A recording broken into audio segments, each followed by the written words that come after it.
Karbana, jaringan hacker pencuri 12,7 triliun rupiah dari bank.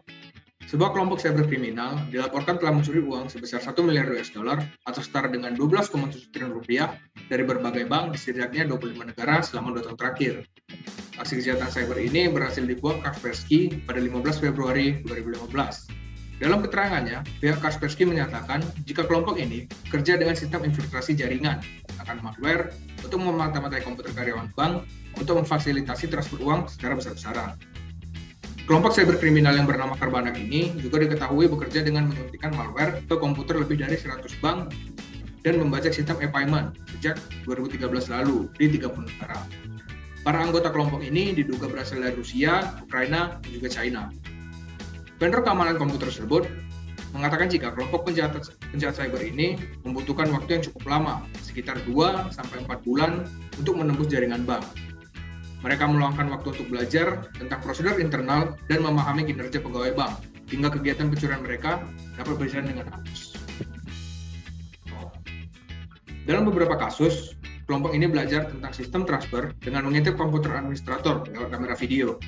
Dengan cara ini, kelompok kriminal di dunia maya ini dapat mengetahui setiap detail pekerjaan pegawai bank dan mampu beraktivitas staf untuk mentransfer uang dan menarik uang keluar. Kata Kaspersky yang dikutip pada PC World 16 Februari 2015.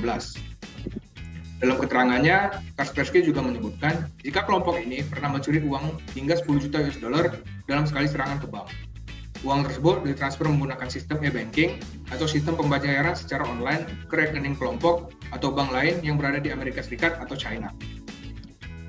Dalam kasus lain, para cybercrime ini juga menggunakan serangan dengan sistem kendali jarak jauh ke sistem akuntansi bank. Mereka menggabungkan saldo rekening terlebih dahulu untuk menutupi aksi pencurian. Sebagai contoh, Kaspersky mengatakan Karbana akan menaikkan saldo sebuah akun semisal dari 1.000 US dollar menjadi 10.000 US dollar. Kemudian mereka akan melakukan transfer senilai 9.000 US dollar ke rekening pribadi mereka.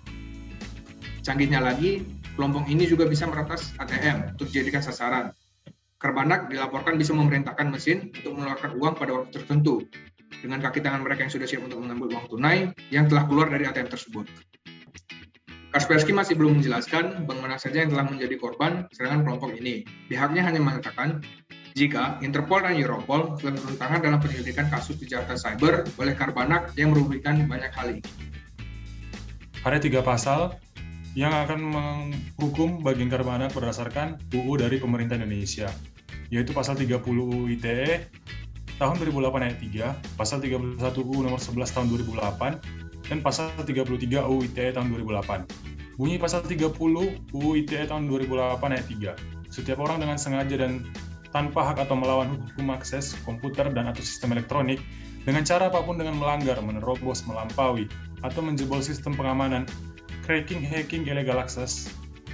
Ancaman pidananya itu ada pada pasal 46 ayat 3. Kemudian isi dari pasal 31 UU nomor 11 tahun 2008 tentang ITE bahwa setiap orang dengan sengaja dan tanpa hak atau melawan hukum melakukan intersepsi atau menyadap atas informasi elektronik dan atau dokumen elektronik dalam suatu komputer dan atau sistem elektronik tertentu milik orang lain.